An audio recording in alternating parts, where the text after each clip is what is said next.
Hello everyone, welcome back CP Yadav classes guys. तो जैसा कि आप सभी जानते हैं, हमारा एग्जाम हो चुका है। तो जिन लोगों का भी स्कोर काफ़ी अच्छा रहा है वो लोग जो है अपने आगे प्लानिंग करें, और जिनका स्कोर लगता है कि इस बार उनका नहीं हो पा रहा है तो वो हमारे न्यूली स्टार्टेड बैच को ज्वाइन कर सकते हैं, जो हमारा फाउंडेशन कोर्स स्टार्ट हो रहा है जून 2024 के लिए, जिसमें से विभिन्न प्रकार की फैसिलिटी आपको प्रोवाइड की जाएंगी। और एक नया सब्जेक्ट ऐड हुआ है, इंग्लिश। ठीक है, तो इंग्लिश में भी जो लोग ज्वाइन करना चाहते हैं ज्वाइन कर सकते हैं। ठीक है, सोशल वर्क हिंदी और इंग्लिश दोनों मीडियम में है। पेपर वन भी बाइलिंगुअल ही है। और इसके बाद अदर सब्जेक्ट्स भी यहाँ पे हैं। ठीक है, इसकी जो भी फीस है वो आप हमारे दिए गए नंबर पे कांटेक्ट कर सकते हैं। ठीक है, ये हमारे सोशल मीडिया प्लेटफॉर्म है जिनसे आप जुड़ सकते हैं। ठीक है, जैसे कि ये हमारा इंस्टाग्राम पेज है। ठीक है, ये टेलीग्राम पेज है। और टेलीग्राम पे जो बहुत सारे क्वेश्चन पोस्ट किए जाते हैं उनसे बहुत सारे प्रश्न आते हैं। लगभग लास्ट एक मंथ में जो क्वेश्चन पोस्ट किए गए हैं उसमें से 20 से 25 प्रश्न जो है डायरेक्ट इनडायरेक्ट पूछे गए हैं। ठीक है, तो जो बच्चे पेड कोर्स में ज्वाइन नहीं हैं लेकिन केवल हमारे टेलीग्राम कोर्स का जो है निरंतर जो है यूज कर रहे हैं, फॉलो कर रहे हैं, जो है क्वेश्चन सॉल्व कर रहे हैं, तो वो लोग भी जो है बेहतर लाभ उठा रहे हैं। ठीक है, उपरोक्त के अलावा यहाँ पर हम ये देखेंगे कि जो महत्वपूर्ण क्वेश्चन पूछे गए हैं, कौन कौन से क्वेश्चन पूछे गए हैं, आइए एक बार देख लेते हैं। तो इस बार भी फर्स्ट कर्व से क्वेश्चन आया था। फर्स्ट कर्व हम सभी जानते हैं कि यहाँ पर जो टर्म दिया गया है, जो सूत्र दिया गया है लूथर गुलिक के द्वारा। ठीक है, यहाँ पर हर एक शब्द का एक अलग मीनिंग है। ठीक है, तो इस बार भी यहाँ से प्रश्न आया था और लास्ट बार भी यहाँ से प्रश्न आया था। ठीक है, तो आइए देख लेते हैं इसमें कहाँ से प्रश्न पूछा गया था। तो पोस्ट कॉर्प के अंतर्गत, जो कि समाज कल्याण प्रशासन से जुड़ा हुआ है, ठीक है, इसके अंतर्गत आपको इन सभी का फुल फॉर्म दिया गया था और ये पूछा गया था कि इसमें से कौन से सही फुल फॉर्म बताए गए। ठीक, तो सी का कोऑर्डिनेटिंग है। ठीक है, यहाँ पर एक ऑप्शन और था जो सी से जुड़ा था, तो आपको सही चूज करना था। ठीक, तो इस प्रकार पोस्ट कॉर्प लास्ट बार भी आया था और इस बार भी आया। ठीक, तो यहाँ पर हम डिटेल से इसको डिस्कस नहीं करेंगे, बस हम जो टॉपिक पूछे गए हैं उनको एक बार देख लेते हैं। ठीक है, दूसरा है बहुत सारे अधिनियम पूछे गए जिसमें से मानवाधिकार संरक्षण अधिनियम 1993, राष्ट्रीय सूचना आयोग, इसके बाद घरेलू हिंसा से महिलाओं का संरक्षण अधिनियम 2005, कार्यस्थल पर महिलाओं का यौन उत्पीड़न रोकथाम निषेध निवारण अधिनियम 2013, शिक्षा का अधिकार अधिनियम 2009 और पॉक्सो एक्ट 2012। तो ये सभी अधिनियम इस बार पूछे गए हैं। और ये सभी अधिनियम हमने एक दिन पहले ही, इसमें से लगभग 5-6 अधिनियम, एक दिन 10 अधिनियम मैंने पोस्ट किए थे, उसमें से 4 अधिनियम दूसरे दिन एग्जाम में आ गए। ठीक है, तो आप समझ सकते हैं कितने रिलेवेंट क्वेश्चन जो है टेलीग्राम पे पोस्ट किए जा रहे हैं। तो ये सभी अधिनियम इस बार पूछे गए थे। ठीक है, राष्ट्रीय खाद्य सुरक्षा अधिनियम के से भी क्वेश्चन मैंने पूछा था टेलीग्राम पोस्ट पे। तो ये सारे अधिनियम जो है इस बार पूछे गए हैं। ठीक, तो अधिनियम का सेक्शन हमारे लिए काफी इंपोर्टेंट हो जाता है। तो आप देख सकते हैं कि कौन सा अधिनियम किस वर्ष आया है। तो आप उस हिसाब से ये ध्यान कर सकते हैं कि आपने क्या टिक किया है ना। इसके बाद हम देखते हैं वन नीति से भी प्रश्न आया था मैचिंग के फॉर्म में। इसके बाद लोकपाल और लोकायुक्त से संबंधित, सोसाइटी पंजीकरण अधिनियम से संबंधित प्रश्न आया था, भारतीय न्याय अधिनियम से संबंधित प्रश्न आया था, और ये सभी एक्ट जो है पूछे गए थे मैचिंग के फॉर्म में और विभिन्न तरीके से, अन्य तरीके से। ठीक है, तो इस प्रकार हम देखते हैं कि काफी ज्यादा एक्ट से प्रश्न आए थे। लगभग 10 से 15 एक्ट पूछे गए थे विभिन्न माध्यमों से, मैचिंग के फॉर्म में, अन्य फॉर्म में। इसके बाद हम देखते हैं एक एरिक एरिक्सन, जो हमारे मनुष्य समाजी विकास सिद्धांत के दाता हैं। यहाँ से एक प्रश्न आया था और यहाँ पर इनके जो ये स्टेज बताए हैं, इन्होंने 8 स्टेज बताए हैं मानव विकास के। जीवन में भी जो विकास से जुड़े हुए 8 चरण हैं वो बताए हैं, और ये इनको क्या है मैचिंग के फॉर्म में लगाने के लिए आया था। ठीक है, तो सबसे पहला इनका जो स्टेज है जो इन्होंने बताया है, वो चरण है विश्वास बनाम अविश्वास, फिर सत्ता बनाम शर्म और संदेह, फिर पहल बनाम अपराध बोध। तो इस प्रकार इनके 8 महत्वपूर्ण चरण हैं जो इस बार एग्जाम में पूछे गए थे। ये सभी क्वेश्चन जो मैं यहाँ पर डिस्कस कर रहा हूँ, ये सभी टेलीग्राम पे और विभिन्न माध्यमों से जो बच्चों ने बताया है, वहां से मैंने जो है एक अनुमान के बेस पे इस जो है टॉपिक को मैंने लेके आया हूँ। ठीक है, इग्नू से एक प्रश्न आया था। तो इग्नू से जो प्रश्न आया था वो प्रश्न, भारत में इग्नू विश्वविद्यालय के संदर्भ में कुछ चीजें तो जो समाज कार्य से जुड़ी हैं वो देख लेते हैं। इग्नू विश्वविद्यालय 1985 में आया था। ठीक है, ये मुक्त विश्वविद्यालय है, Indira Gandhi national open university.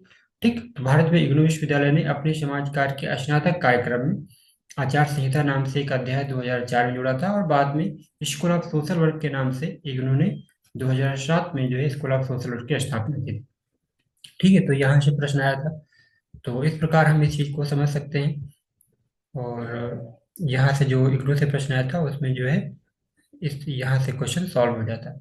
ठीक, तो ये सभी के सभी जो चैप्टर हैं डिटेल से कवर किए गए हैं हमारे जो पेड कोर्स है वहाँ पर। एरोन एक से संबंधित आया था, इनकी जो मैचिंग के फॉर्म में प्रश्न आया था वहां पर ये सिद्धांत भी आया था कि संज्ञानात्मक व्यवहार चिकित्सा किससे संबंधित है, तो डॉक्टर एरनबर्ग से। ठीक है, तो एरनबर्ग से संबंधित ये प्रश्न आया था, तो इसमें केवल मैच करना था हमें, है ना। इसके बाद बहुत ही फेमस जो टॉपिक है सोशल वर्क में जो अक्सर पूछा जाता है वह समस्या समाधान मॉडल का। समस्या समाधान मॉडल भी इस बार भी पूछा गया है, जो कि पार्लियामेंट द्वारा दिया गया है 1957 में। इसमें 4P की बात की जाती है, पर्सन, प्रॉब्लम, प्लेस और प्रोसेस की। ठीक है, तो ये प्रश्न भी पूछा गया था समस्या समाधान। ये मैचिंग के फॉर्म में सारे क्वेश्चन आए थे, जैसे कि विभिन्न माध्यमों से पता चला है। ठीक है, जो मैसेज बच्चों ने किए हैं अन्य माध्यम से, डिस्कशन के माध्यम से। इसके बाद जो William of William F Auburn के द्वारा जो एक सिद्धांत दिया गया था, सांस्कृतिक अंतराल सिद्धांत। ठीक है, यहाँ से भी मैचिंग के फॉर्म में प्रश्न आया था। तो इसमें बताया गया कि संस्कृत को तकनीकी के साथ जोड़ने में समय लगता है, और नवाचार और परिणामी सामाजिक समस्याएं जो इस अंतराल का कारण बनती हैं। ठीक है, कुछ समाज ज्यादा आगे निकल जाते हैं, कुछ जो है टेक्नोलॉजी को उस समाज की अपेक्षा जो है धीरे धीरे एक्सेप्ट कर पाते हैं, तो इससे एक अंतराल बनता है, जिसे हम सामाजिक अंतराल सिद्धांत के तहत समझते हैं। तो ये किसने दिया था? विलियम एक जो है एफ अबॉट द्वारा। तो ये प्रश्न भी पूछा गया था, तो इसको भी हम समझ सकते हैं। इसके बाद ब्रह्म समाज और आर्य समाज जो राजा राम मोहन राय के द्वारा दिया गया है। तो इस बार डायरेक्ट ब्रह्म समाज से प्रश्न नहीं आया था, बल्कि ये पूछा गया था कि जो पुनर्जागरण है उसके जनक कौन है। तो इसके जनक भी राजा राम मोहन राय द्वारा जी ही है। राजा राम मोहन राय को ही जो है भारत में पुनर्जागरण का जनक माना जाता है। तो हम देखते हैं कि 1815 में इन्होंने आत्मीय सभा की स्थापना की भी, फिर 1828 में ब्रह्म समाज की स्थापना की, और 1829 में सती प्रथा के उन्मूलन में इन्होंने महत्वपूर्ण योगदान दिया। ठीक है, तो इस प्रकार ये प्रश्न यहाँ से हम देख सकते हैं। ये सभी टॉपिक रिपीटेड टॉपिक है, आपको इस सभी टॉपिक से संबंधित मैंने बहुत सारे क्वेश्चन करवा रखे हैं।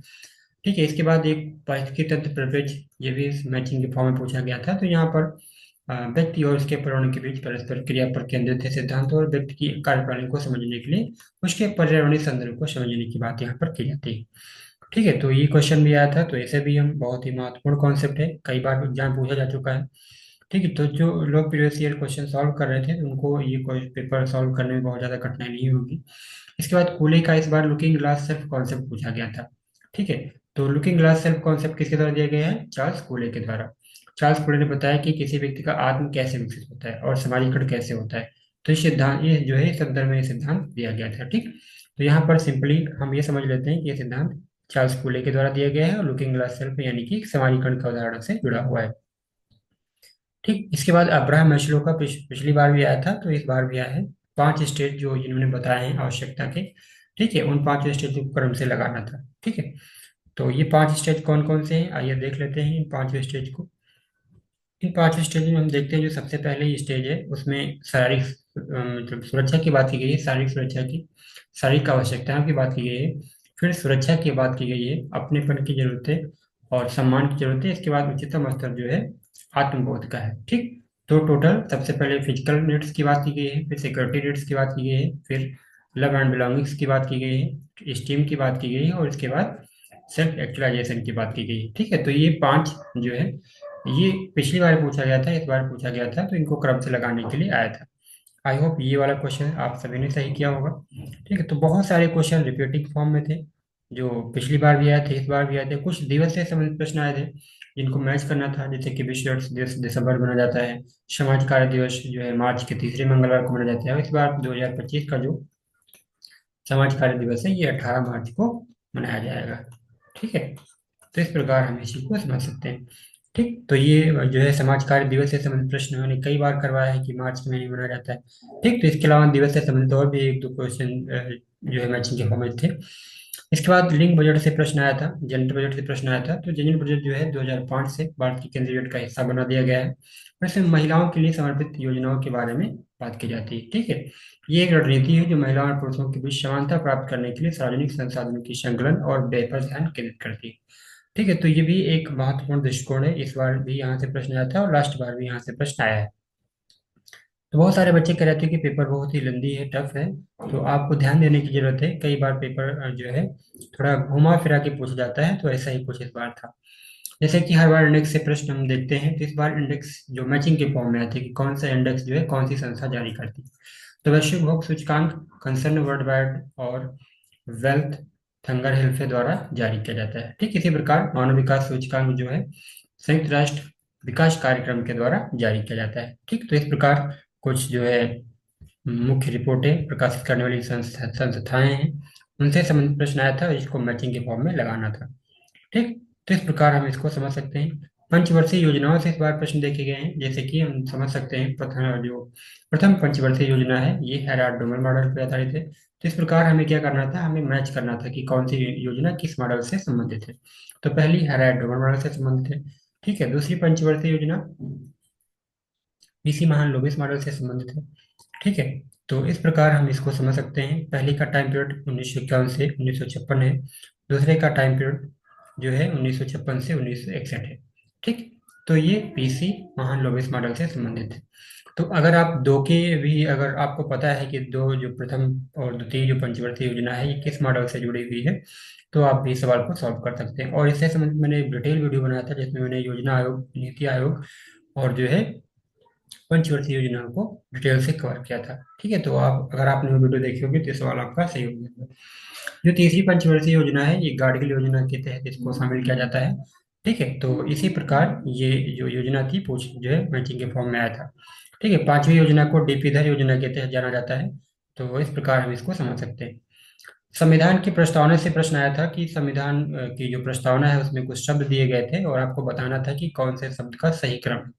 ठीक है, तो हम देखते हैं कि इस प्रकार हमारी प्रस्तावना है। भारत के लोग भारत को एक संपूर्ण प्रभुत्व संपन्न समाजवादी पंथनिरपेक्ष लोकतंत्रात्मक गणराज्य बनाने के लिए तथा इसके समस्त नागरिकों को सामाजिक आर्थिक राजनीतिक न्याय, विचार व्यक्ति विश्वास धर्म उपासना की स्वतंत्रता, प्रतिष्ठा और अवसर की क्षमता प्राप्त कराने के लिए तथा हम सब में व्यक्ति कर्मा राष्ट्र की एकता और अखंडता सुनिश्चित करने वाली क्षमता बढ़ाने के लिए दृढ़ संकल्पित होकर अपने संविधान सभा में आज दिनांक 26 नवंबर 1949 को एतद द्वारा इस संविधान को अंगीकृत अधिनियमित और आत्मनिर्भर करते हैं। तो हम देखते हैं, सबसे पहले यहाँ पर हम देखते हैं न्याय की बात की गई, फिर स्वतंत्रता की बात की गई है, फिर अखंडता की बात की गई है। ठीक है, इसी प्रकार अगर हम ऊपर ऊपरी क्रम में देखें तो सबसे पहले संपूर्ण संपन्न की बात की गई है, फिर समाजवादी की बात की गई है, फिर पद निरपेक्षता की बात की गई है। तो इस प्रकार इस क्रम को हमें याद रखना था और यहीं से प्रश्न आया था कि कौन से शब्द सही क्रम में है। ठीक है, तो इस प्रकार हम देखते हैं काफी ज्यादा जो है पेपर बहुत ही जो है हम कह सकते हैं टफ नहीं था। बस ये था कि पेपर थोड़ा डिफरेंट लेवल से पूछा गया था।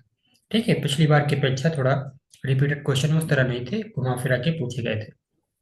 इसके बाद विवेकीकरण की अवधारणा पूछी गई थी, जो कि पाउलो फ्रेरे के द्वारा दिया गई है। ठीक है, इसमें बताया गया कि शिक्षा के माध्यम से जागरूकता पैदा की जाए, जिससे लोग जो है अपनी जो है जो आलोचनात्मक सोच है उसको विकसित कर सके और उसके माध्यम से जो है विभिन्न चीजों का लाभ उठा सके। ठीक है, तो इस प्रकार ये महत्वपूर्ण अवधारणा है।